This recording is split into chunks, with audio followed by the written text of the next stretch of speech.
今天我们要谈一谈两件让北京当局气炸的重大事件。首先，日本领导人一句话击碎了中国精心营造的自信外衣。接着，美国总统川普再度出手，公然打破台美互动46年来的红线。为什么区区一句话能让北京跳脚？川普这次又踩了哪条禁区？这背后折射出中国、台湾、日本和美国之间怎样的角力与变局？让我们深入探讨这场席卷东亚的风暴。首先，我们把目光投向日本。2025年底，日本出现了一位立场强硬的新任首相高市早苗。高市早苗素来以抗中、亲美、友台著称，是前首相安倍晋三路线的继承人。更引人注目的是，就在担任首相前，高市还曾亲自访问台湾，与多位政要会面，展现出不同寻常的友台姿态。这样一位领袖上任后，立即在国会抛出一句石破天惊的言论：台湾有事可能构成日本的轻存亡危机事态。短短一词存亡，震撼了整个北京当局。我们要先解释什么是存亡危机事态，这是日本法律中的专有名词，意指国家存续受到威胁的危急局面。自从安倍政府推动安保法制改革以来，日本终于在2015年通过新安保相关法，允许在存立危机事态发生时行使集体自卫权。简单说，如果日本的盟友遭受攻击，且日本自身的存亡受到威胁，日本自卫队就可以越过宪法限制，出手驰援，派兵海外。高市早苗现在明确表示，如果中国对台湾动武，不论是武力封锁或攻击，都有可能构成日本的存亡危机事态。这番话等于是在公开预告，一旦台海爆发战事，日本极可能依法出兵介入，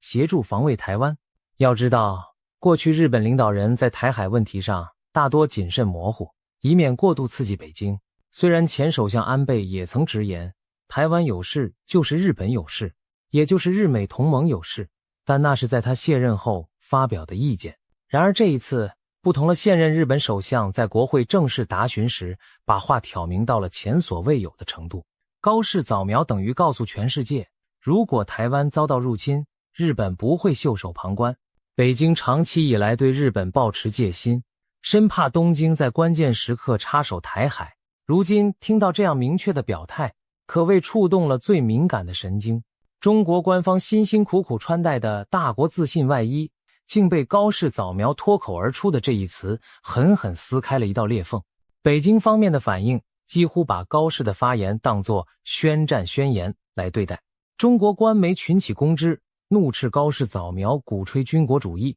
让人想起二战时日本侵华的旧账。更夸张的是，中共驻大阪总领事薛健竟然在社交媒体上发出近乎恐吓的言论。他转发高市相关新闻时，配上了一句令人不寒而栗的话：斩断肮脏头颅。这赤裸裸的威胁迅速在网络发酵，被解读为公然对日本首相喊话要砍头。消息传出，整个日本朝野一片哗然。如此极端的措辞不仅超出了外交礼节，更突破了文明社会的底线。尽管这则贴文很快被删除，但已经造成了难以抹去的恶劣影响，也让中日关系迅速跌入冰点。北京对高市早苗区一句假设性的答辩，展现出犹如火山爆发般的怒火。这背后究竟隐藏着什么样的恐惧和盘算呢？我们稍后再细说。先来看中日两国之间剑拔弩张的交锋过程。高市早苗11月初在日本国会抛出存亡危机事态论述后，北京立刻做出强烈外交反应。中国外交部第一时间召见日本驻华大使，提出严正交涉，要求日方立即撤回错误言论。中国官员措辞之严厉，在近年中日互动中实属罕见。同时，中共官媒连篇累牍地批判高市，指责他颠覆日本专守防卫政策，试图为对华武力干涉找借口，甚至渲染日本要复活军国主义等等。面对中国咄咄逼人的压力，高市早苗本人态度颇为强硬。11月12日，他在国会再次被质问此事时明确表示，自己的发言基于历届内阁一贯立场，不会收回。换言之，他并不打算对北京道歉妥协。高市只是补充说，未来在提及特定情况时会更加谨慎拿捏措辞。但对于台湾有事等于存亡危机事态这个核心观点，他丝毫没有退让。随着日本首相拒绝让步，北京方面的报复手段也接踵而至，而这一连串举措几乎是教科书式的复刻了中共以往在外交争端中的操作，民间称之为限日令，仿照之前对韩国的限韩令称呼。具体来说，北京开始对日本展开多方面的打压和施压。首先，中国文旅部发布赴日旅行警示，提醒中国公民提高警惕，非必要勿前往日本旅游。这实际上是变相的旅游限制措施，意图削减中国游客赴日人数，给日本观光业施加压力。其次，中国教育部也声称对赴日留学加强风险提示，渲染日本对中国留学生不友善的氛围。再来，北京在经贸领域出手，原定于近期要部分解除的日本水产品进口禁令被搁置。自从日本福岛核处理水排海后，中国全面禁止日本海产进口。本来双方在探讨逐步恢复，但现在中国明确表示暂停相关谈判，以示惩戒。此外，在文化交流方面更是风声鹤唳，中国各地突然纷纷取消日本相关的演出和展览，一些原定上映的日本电影临时撤档，多场日本艺人在中国的演唱会、见面会不是延期就是直接取消，甚至发生荒唐一幕。11月下旬，上海一场日本歌手的演唱会进行中途，现场音乐竟被强行切断，舞台灯光全灭，活动被迫终止，全场观众错愕不已。据传，这就是所谓限日令的直接执行。相关影片在网上疯传，引起热议。短短几周内，中国对日本祭出外交、经济、文化多管齐下的打击，企图逼高市政府就范。北京的愤怒与报复心态可见一斑。然而，日本方面并没有被中国的震慑行动吓倒，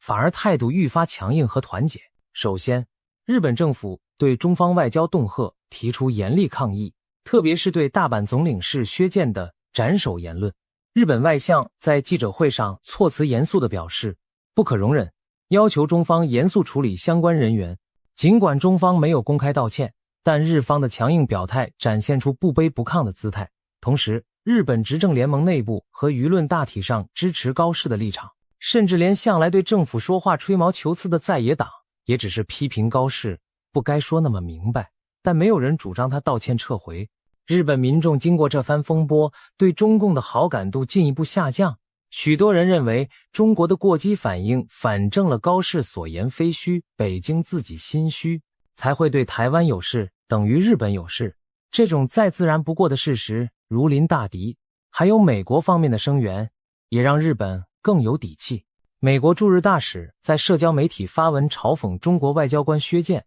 感谢他让日美关系更加紧密，并郑重重申美日同盟对维护台海和平的重要性，甚至贴出高市早苗与川普总统同框视察美军航母的照片，强调美方对日本防卫的承诺坚若磐石，包括对尖阁诸岛及我国钓鱼台列屿的防卫义务。这无疑是在告诉北京，别以为可以威吓日本退缩，美日同盟牢不可破。除此之外，有趣的是，台湾也通过实际行动力挺日本。就在中国大肆抵制日本产品之际，台湾政府宣布全面解除对日本食品进口的最后剩余管制，包括先前因福岛核事故对部分食品的限制，等于跟中国的禁日令唱反调。台湾民间也掀起一股支持日本的热潮，社交媒体上台湾网友发起帮日本吃海鲜活动，贴出大啖日本寿司、生鱼片的照片，以此力挺日本渔业。甚至有台湾官员亲赴日本品尝渔产，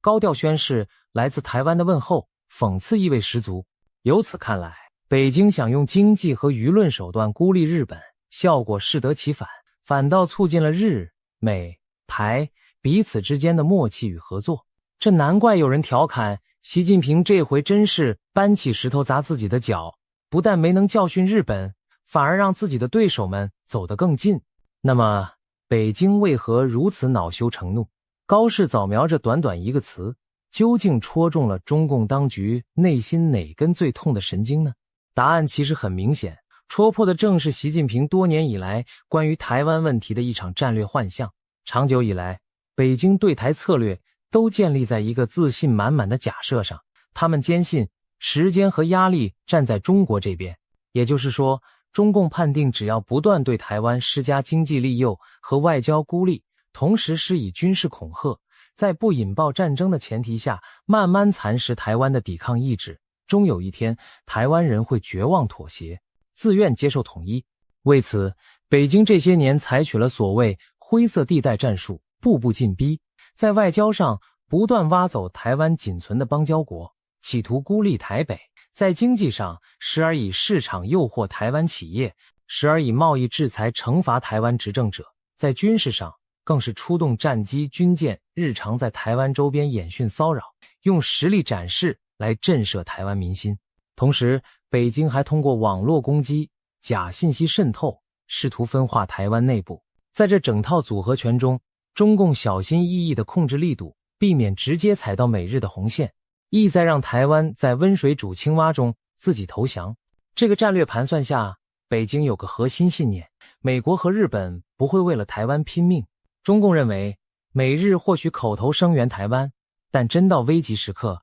他们怕卷入与中国的全面冲突，会选择袖手旁观。因此，习近平多次对内放话强调，统一大业要有耐心，似乎笃信只要再拖上一段时间，台湾终将在孤立无援中被和平招降。这也正是所谓大国自信外衣的由来。北京对外摆出一副胜券在握、稳操左券的气势。然而，高市早苗的出现，让习近平猛然发现，事情正在朝着相反方向发展。高市那句话传递出一个北京此前最不愿面对的信号：台湾的命运直接关乎日本的国家安全。这意味着，台湾不再只是中国与台湾之间的事，而成了一项地区共同责任。东京已经明确表态，不会坐视台湾被武力吞并。如果日本这么做，美国作为日本的盟国更不可能置身事外。毕竟美日安保条约涵盖日本防卫，而美军在日本的基地又是防卫台湾的关键枢纽，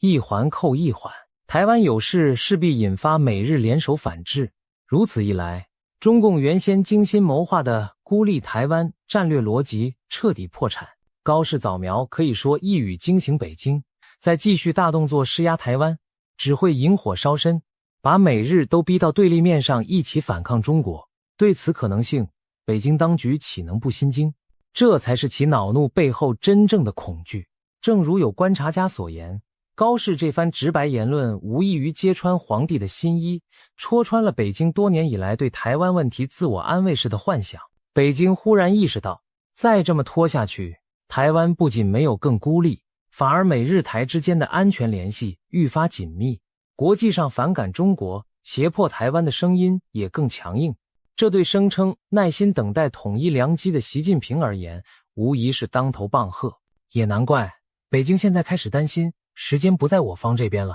如果习近平认定过去长期施压、等待瓦解台湾意志的策略失败，他可能会考虑比原计划更早，采取更激进的手段来对付台湾。这正是许多战略专家目前所忧心的高市早苗引发的这场风波，可能令北京加速调整对台方针。并不是说中共马上就会铤而走险全面入侵，但不排除对台更严厉的经济胁迫和局部军事挑衅将接踵而来。比如，中共可能考虑在不久的将来进一步限制两岸贸易往来，对台湾施加经济痛苦。尽管两岸贸易目前仍十分庞大，且对台湾经济至关重要，或者在网络领域对台湾关键基础设施发动更频繁的攻击，甚至可能借军演之名对台湾进行有限度的海空封锁，来测试美日反应。这些步步升高的动作都将大幅增加意外冲突的风险，可以说台海局势的危险指数随之上升了。更麻烦的是，北京为了宣泄对日本的不满，煽动起来的狂热民族主义情绪，如今也束缚了自己。现在中国民间反日情绪高涨，在这样的氛围下，未来北京若想对日本哪怕做出一点妥协让步，都可能被国内舆论批评为卖国。中共自己煽起的怒火反而成了烫手山芋。这种内外交困的处境，正是习近平当初最想避免的。可以说，高市早苗逼出了北京不愿面对的真心话。在台湾问题上，美国和日本其实都有各自的底线、核心利益，北京再也无法假装视而不见了。面对如此棘手的新局面，习近平曾试图寻求另一种解法，直接拉拢美国，让老大哥出面管管日本。据报道，高市风波之后，北京方面通过外交管道向华盛顿表达强烈关切，希望美方能约束日本，不要在台湾问题上越线。甚至在11月中旬，习近平在某国际场合与川普进行交流时，也拐弯抹角地提及了日本的对台强硬表态，意在游说川普替北京劝说东京冷静。这一系列举动充分说明，北京对于美日可能联手干预台湾，已经焦虑到不惜向美国总统直接求援的地步。然而，川普并没有上中共的套。根据中方自己透露的通话内容，川普只是礼貌地表示理解台湾对中国的重要性，除此之外，并未对日本发表任何苛责或保证。这种不痛不痒的回应显然无法让北京满意。更让习近平头疼的是，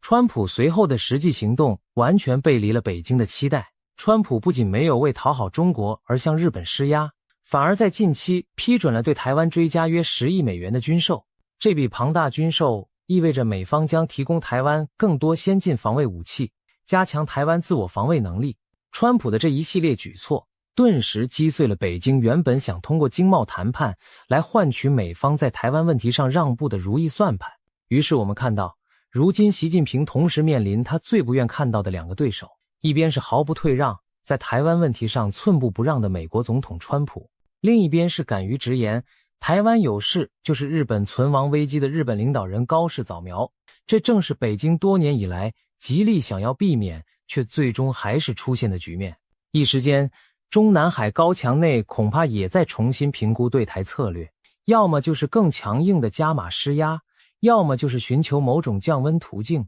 然而且慢，北京的烦恼还没完，来自华盛顿的新挑战才正要让他们气炸。第二回，就在高市早苗与北京交锋的同一时间点，远在太平洋彼岸的美国也抛出一个震撼弹。2025年12月2日，美国白宫低调发布消息，川普总统已正式签署《台湾保证实施法案》（Taiwan Assurance Implementation Act）。这短短一行字，再次引发北京的雷霆怒火。为什么呢？因为这项美国新法律公然剑指1979年以来美中之间对台湾问题的某种默契禁区，等于在外交上打破了台美官方互动的一条红线。我们知道，1979年美国转而承认中华人民共和国与中华民国政府断交后，华府基于一个中国政策做出许多自我约束，以维持与北京的关系。其中一项重要约束就是限制美国与台湾的官方往来层级和形式。简而言之，美台之间不能有正式的外交关系，美国政府官员不得以正式职衔与台湾政府官员公开互动，美台交流必须低调进行。例如，美国历届行政部门都制定了对台交往的种种潜规则，美国现任高阶官员很少访问台湾，台湾的正副元首也无法访问华府，双方官员见面不能在官属场合举行，不得悬挂彼此国旗，不发布联合公报等等。甚至过去连一通祝贺电话都被视为禁忌。川普本人当选总统后，在2016年底接听了台湾总统蔡英文的贺电，就曾震动全球，成为重大新闻。可见这种限制之严。这些年，美国尽管通过《台湾关系法》对台提供军售防卫支持，但在官方往来上一直小心翼翼，避免逾越中国划下的红线。表面上对台采取所谓非官方关系的定位，这套沿袭46年的惯例，其实就是北京最在意的政治底线。因为一旦美台交往变得自由密切，就形同变相提升台湾主权地位。北京当然千方百计阻止这一切发生。岂料，现在川普签署的《台湾保证实施法案》，其核心精神正是要求审视并解除美国对台官员互动的种种限制。我们来看看这项法案的重点内容。根据法案规定，美国国务院今后必须定期至少每5年全面检视美台交往准则，并向国会提出计划，逐步取消仍然存在的对台限制措施。换言之，法案要求美国政府与台湾交往时，不应再受制于过去那种自我设限，他要把原本偷偷摸摸的美台互动推向开大门、走大路，更加公开透明。实际效果可能包括美国允许更高层级的官员访问台湾，或邀请台湾要员访美，美台官员会晤时可以使用正式头衔和旗帜，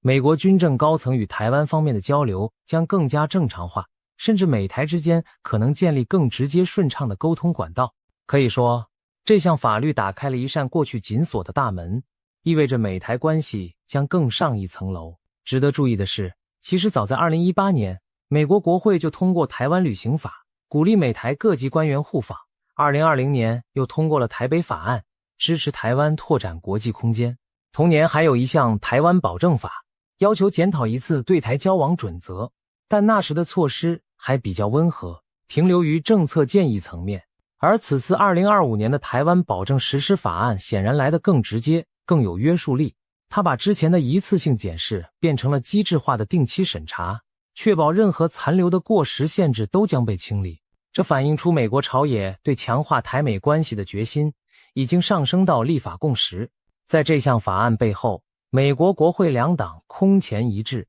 众议院早在5月就高票通过，参议院更于11月18日无异议一致同意。川普总统于12月2日签字使之生效时，美国朝野几乎是拍手称快。提案的众议员，共和党籍的瓦格纳更明眼。这项立法表明了我们坚定反对中国共产党危险的区域主导企图。一句话道出了美国此举的战略意涵，不仅在于挺台湾，更是在向北京示警，美国绝不容许中国以威逼利诱方式来主宰亚太局势。消息公布后，台湾方面立刻表示热烈欢迎。赖清德总统通过社群平台 X 推特发文，对川普总统签署台湾保证实施法案表达由衷感谢。他强调，未来台湾将在各领域与美国进一步紧密合作，以确保区域和平、稳定与繁荣。可以想见，对台湾来说，这项立法具有重大意义。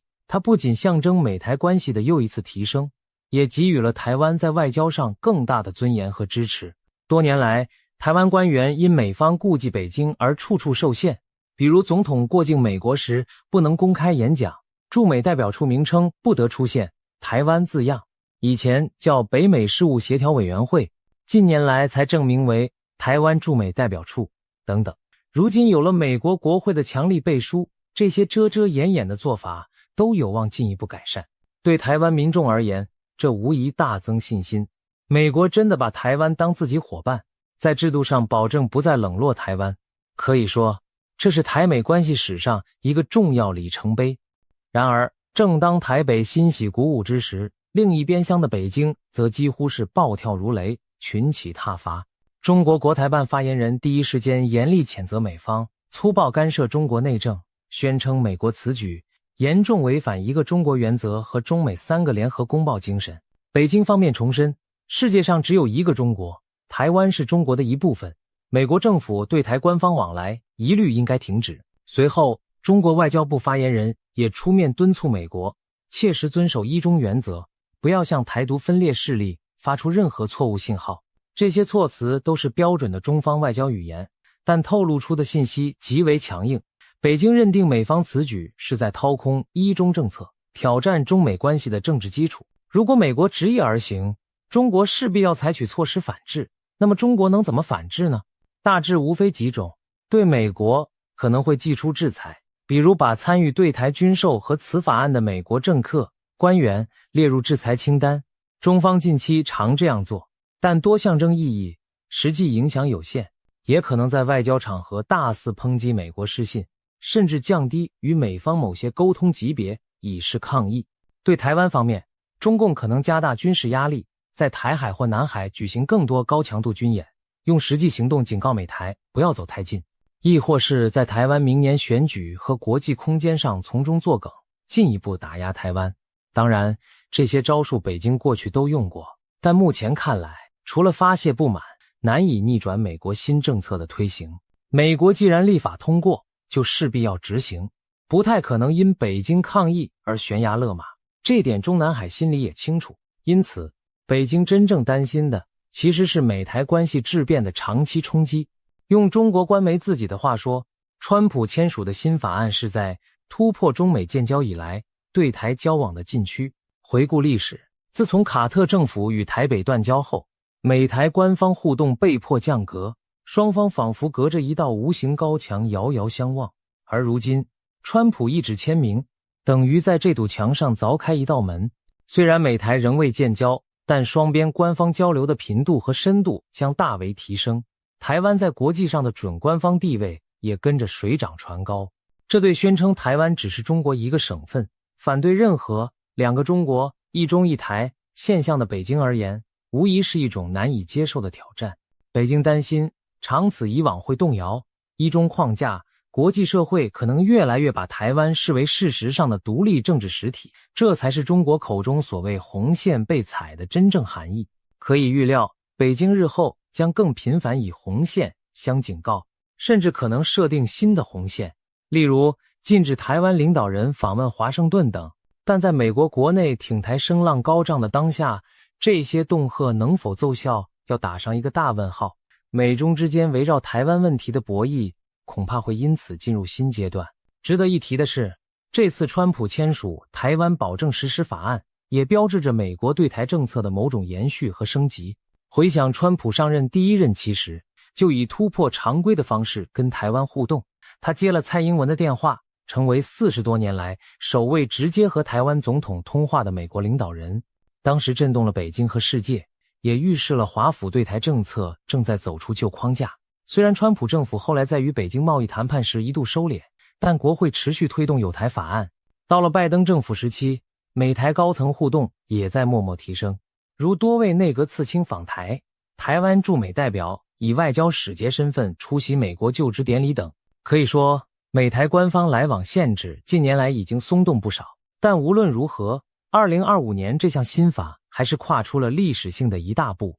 因为它不是某个总统一时的行政措施，而是美国法律。一旦上升为法律，即使未来政府换党执政，也不容易倒退。特别巧合，也特别具有象征意义的是，1979年1月，美国与台湾断交，生效一中政策。2025年底，美国用立法方式敲掉了一中政策遗留的一块重要砖石。将近46年的时间轮回，美国对台关系从暗转明，仿佛走过一个耐人寻味的历史圈。从此，美国行政部门若还想单方面限制与台湾的交往，就得面对国会的硬性要求。套句话说，台湾这回是真的守得云开见月明了。总而言之，日本的一句存亡危机和美国的一道保证法案，一东一西同时出击，不约而同地踩中了北京在台湾问题上的痛点。对中国而言，这无疑是严峻的挑战。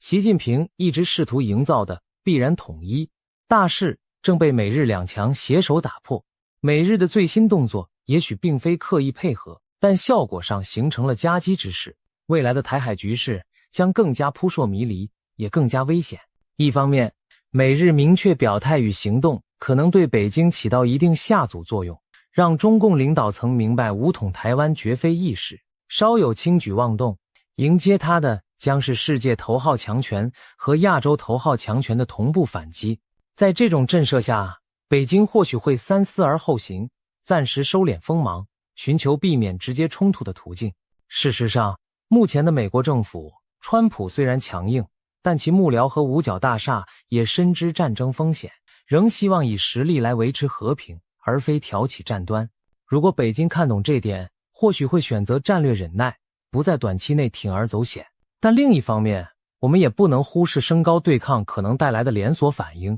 北京的红线接连被踩，极有可能促使中国加速提升军事力量并改变对台策略，以避免再被动下去。中共也许认定，与其坐视美日把台湾从自己手中抢走，不如提前出招定局。因此，不排除北京在未来几年内在台海投入更大规模军事演练，甚至找借口在台湾周边长期部署武力封锁的可能。一旦那天到来，美日将面临更直接的决断，是选择后退，还是果断介入破局。如果处理不慎，擦枪走火将难以避免。换言之，台海正逐渐演变为一个世界上最危险的火药桶，各方都在拉紧扳机，随时可能因误判而引爆。这不是耸人听闻，历史上许多大战前夕，形势往往就是在一连串红线被反复触碰中愈发紧绷的。如今的东亚何尝不是如此？美国和日本在强化同盟、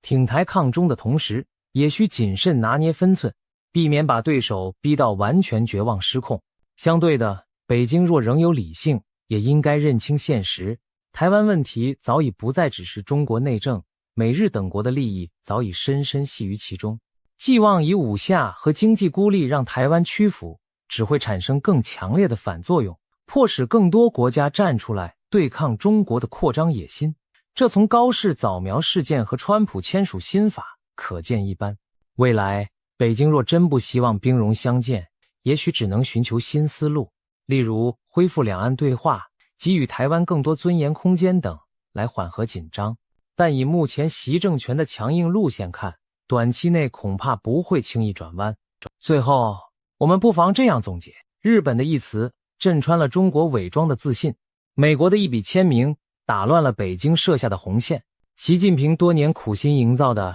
两岸终将统一剧本，正在现实中遭遇前所未有的挑战。台湾则因为有美日撑腰而士气大振，看到了维持现状、抵抗并吞的更大希望。当然，这样的局面对整个亚太地区而言是福是祸，尚有待时间检验。它可能成功下阻侵略，维护几十年的和平，也可能激化矛盾，把各方推向冲突深渊。可以肯定的是，未来的台海将成为全球最关注的焦点之一。北京的自信外衣既然已经被击碎，那就很难再修补如初。而美国打破禁忌后，台湾问题是将更国际化、更尖锐地摆在台面上。在这场大国博弈中，每一步都充满风险，每一步也改写着历史。我们只能期待各方领导人有足够的智慧和克制，于激流汹涌处寻得和平之岸。但做好最坏的打算，争取最好的结果，或许才是当前各方理性的选择。正如有人所说，真正危险的不是红线被打破，而是错判红线的人心。希望决策者们都能深思。今天的分析就到这里，我们将持续关注台海局势的发展。谢谢各位的收看。